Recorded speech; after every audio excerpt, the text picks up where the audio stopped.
Now, in this module, we're going to look at how to write a one-page proposal.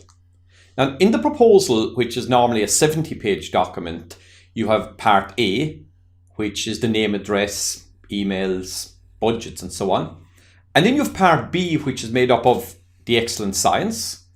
B2 is the impact, and B3 is the quality and efficiency of the implementation. So the whole document is quite a big 70-page document. Now, what happens to the proposal when the deadline occurs at, say, 5 o'clock on the 5th of April? Your proposal lands in Brussels and some young official opens the proposal. Now, the first thing they do is they check the type of grant, they check the number of partners, they check did you fill in all the forms. In other words, they look at what are called the eligibility criteria. Now, anything up to 10% of proposals could die at this stage. So in other words, the first evaluator is a European official who checks, did you follow the rules? Now, the next thing that happens is the proposal is sent out to 3 evaluators for smaller projects, 5 for medium-sized projects, and for large projects, there could even be up to 9 evaluators. Now, in the other module, we looked at the whole evaluation process, but the 3 evaluators come together and they agree a score. And say, for example, they give 5 out of 5 for excellence, 5 out of 5 for implementation. But if you only get 2.5 for impact, you're then dead. So the proposal is rejected. So to get through this phase, you have to convince scientific evaluators about the importance of the project. Now, what comes out of this project is a list of proposals that the evaluators recommend should be funded. So suppose 100 proposals came in at the beginning, 10 are killed because of bad filling in forms, 50 might be killed because the criteria aren't excellent. Now, what happens then is a document called a consensus report comes out of this process. And the consensus report consists of the abstract and the evaluator's answers to B1, B2, and B3. So there's a very, very important message here. The only part of your proposal that comes out of this phase is the abstract. Now, what happens next is that consensus report is put forward to a panel. And the panel is not made up of the scientific experts. The panel is made up of experts, say, from the European Commission. Some of the evaluators may be invited. But the key message is the only document, part of your proposal, that reaches the panel is the abstract. So when you're writing the abstract, it is written for the panel meeting. Now, during the panel meeting, the main item is impact.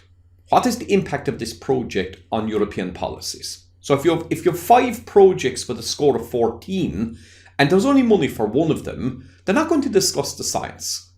Now, during this meeting, I noticed that there were 5 key questions asked. Now, if you don't address these 5 key questions in the abstract, then a brilliant proposal could die. So this is the order in which the evaluation takes place. Now, what I recommend is that when you're writing a proposal, you write the proposal in the opposite direction. You always begin with a one-page proposal. And the one-page proposal addresses the questions that are asked in the panel meeting. So if I meet a scientist, I'd say, okay, let's assume you get 5 out of 5 for science. Let's assume you get a total score of 14 out of 15. But I'm the head of the panel, and I have to decide which of these 5 projects would be funded. Now, if the feedback is good here, then I would then go on and write a 4-page proposal, which only addresses the evaluator's questions. And we looked at that in the evaluation module. And then and only then do I fill in the forums. Now, what I've presented in this simple slide is the secret of the people who win lots of projects. Some people start by filling in the forms, and they never check what goes on at the panel meeting, what are the evaluators looking, and so on. So what we're looking at in this module is what kind of information do we need in the abstract? But we begin by writing a 1-page proposal. Now, this is something I developed over many, many years of writing proposals and meeting national contact points, meeting European officials. So if you're coming to me and you're trying to present your idea to me, the first thing I want to know is which topic. It's public health care, personalized healthcare number 14. So I immediately go into a certain way of thinking. The next thing I want to know is, what's your title? Then I want to know a very, very obvious question. What is the research question? Now, sometimes when people are writing proposals, they tell us this on page 4. But when I look at your project, I want to know, what exactly are you researching? Now, the next paragraph must address the 5 key questions that come up at the panel meeting. And the next thing must address, what is the expected impact? Because these are the questions, again, that come up at the panel meeting. Now, most scientists, when they're writing an abstract, this is what they write. They describe the work that has to be done. Now, I like to see in this paragraph, the questions that the scientists think about. So I'm going to give the 5 key questions that relate to the science, and that should come into this paragraph. Then you have maybe a few words about the consortium and the budget. Now, on our website, you can actually download sample one-page proposals, and you can see how precise they are. So let's look at some of the things that, if you're presenting your one-page proposal to me, what do I like to see? Now, here's something that's not very obvious. This is the order in which you're going to present your one-page proposal. It'll first be a PowerPoint presentation. Now, the first thing you do, the order in which you prepare is not the order in which you present. You'll start by saying, here's the topic. But we always start with the impact. What's coming out of the project, who wants it, and so on. So when you're sitting down to prepare it, sit down and do this diagram, which I'm going to show you about the big picture. Then you answer the 5 key questions. And from that, you get the title. And from that, you identify the research question. Now, it doesn't look logical.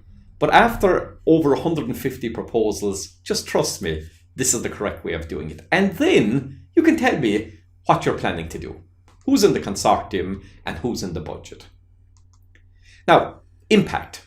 In the impact module, I described that, if you're writing a proposal, you have to begin with something called the big picture. So if you're making a PowerPoint presentation to me about your project, you first tell me, the big picture. In the case of industry, it's a value chain. It could be an industrial ecosystem, or in the case of a social science and humanities project, it should identify all the stakeholders. I'm not going to repeat what I said here in the impact, but if you look at the impact module, you'll see exactly what's happening. Then you must say, our project is focusing on this part of the chain, or this stakeholder, and our technology readiness level is between, say, 3 and 4.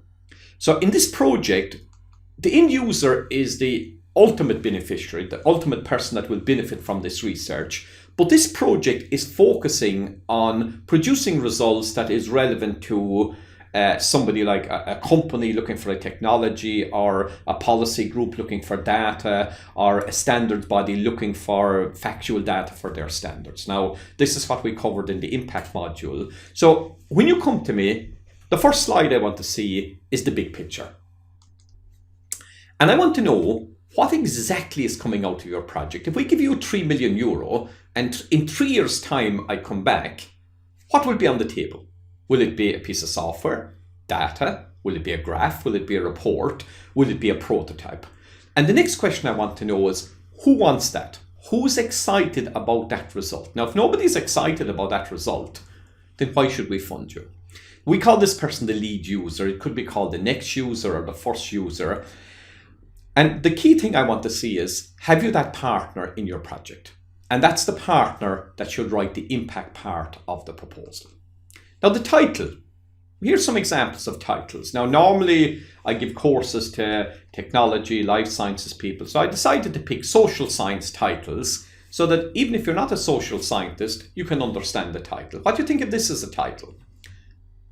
Platform of local authorities and cities engaged in science. They're called the Places Project. The one before it is called the Veil Project. It's about debates on Muslim headscarves in Europe. And look at this one, Mind the Gap, Learning and Teaching. So if you read the title, just your first impression was, I know what this project is about. Have a look at the Gini project. Gini Index is about inequalities. So the minute I look at Gini Index, I said, I have a good idea what this project is about. Now, here's a few tips about the title. The title should reflect what is coming out of the project. Most titles talk about what we're doing. No, the development of a sensor to measure hydrocarbons in water. It's focusing on the impact or the output of the project. The other thing I like about the title, it could be used in a sentence. What's the project about? We're developing a sensor to measure hydrocarbons in water. It kind of flows, but look at the next sentence. The title is usually written last. So when you're beginning your proposal, you should have a working title. And as we go along, we should be refining the title. Now, the first paragraph should be a very, very simple, clear paragraph. And the main focus of the paragraph is the research question is. Now, if you look at the last sentence on this slide, it says this should be the last paragraph written in the proposal.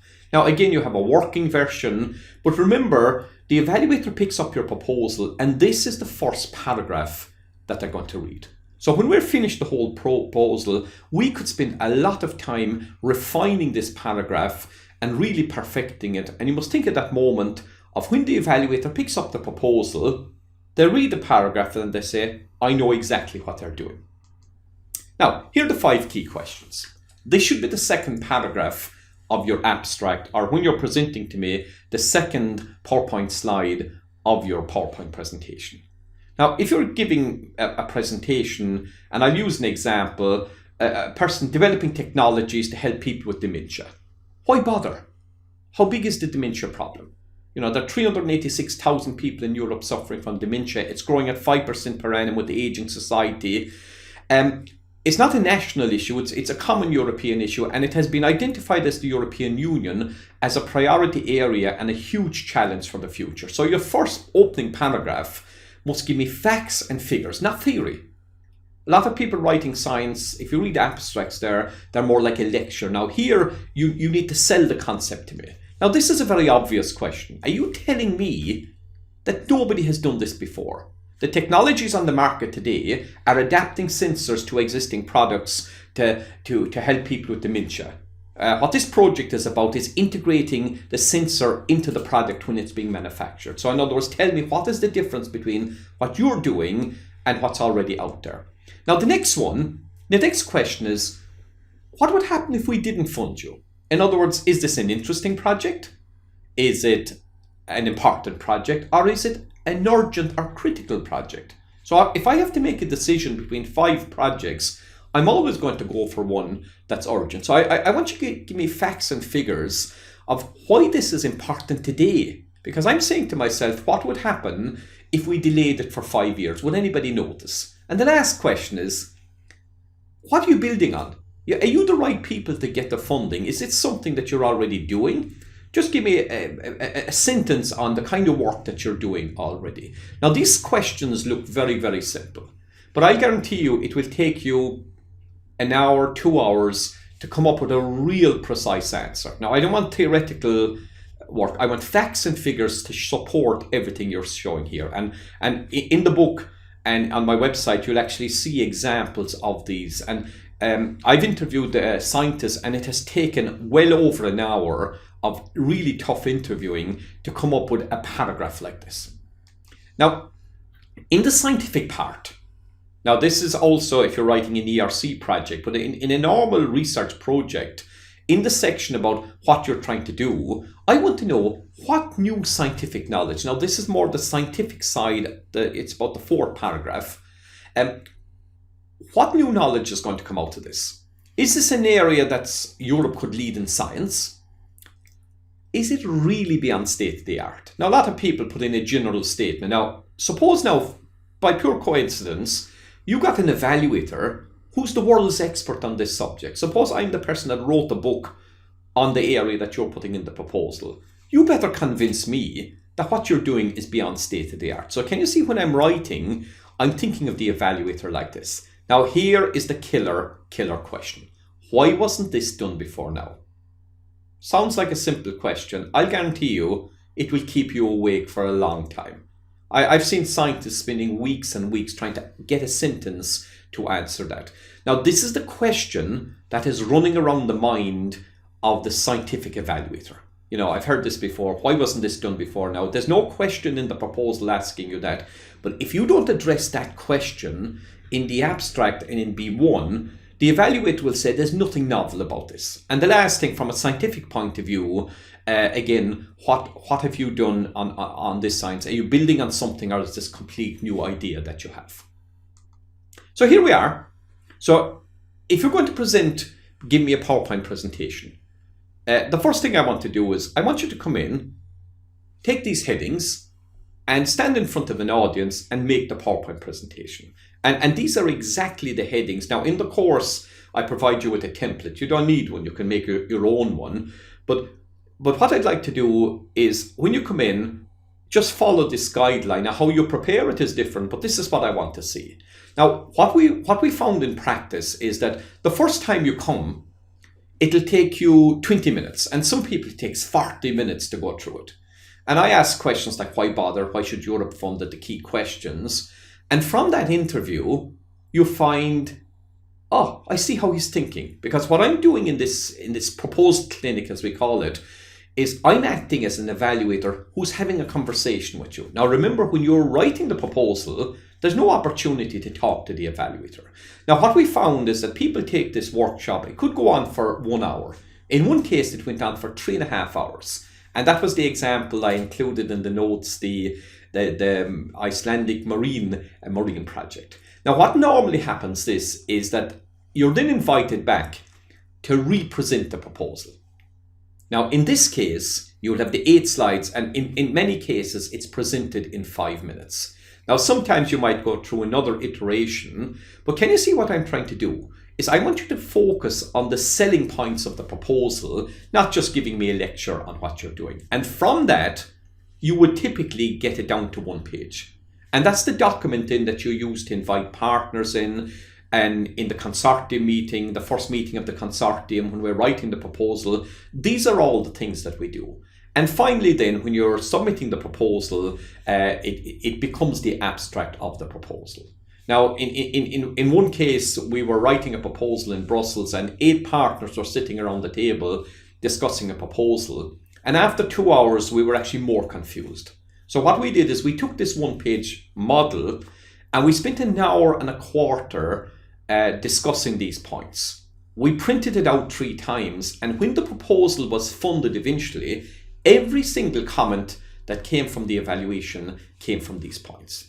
So I look forward to your presentation, and I hope you enjoy it. And when you have an opportunity to present to me, please relook at this and look at the course website that I gave you on the course.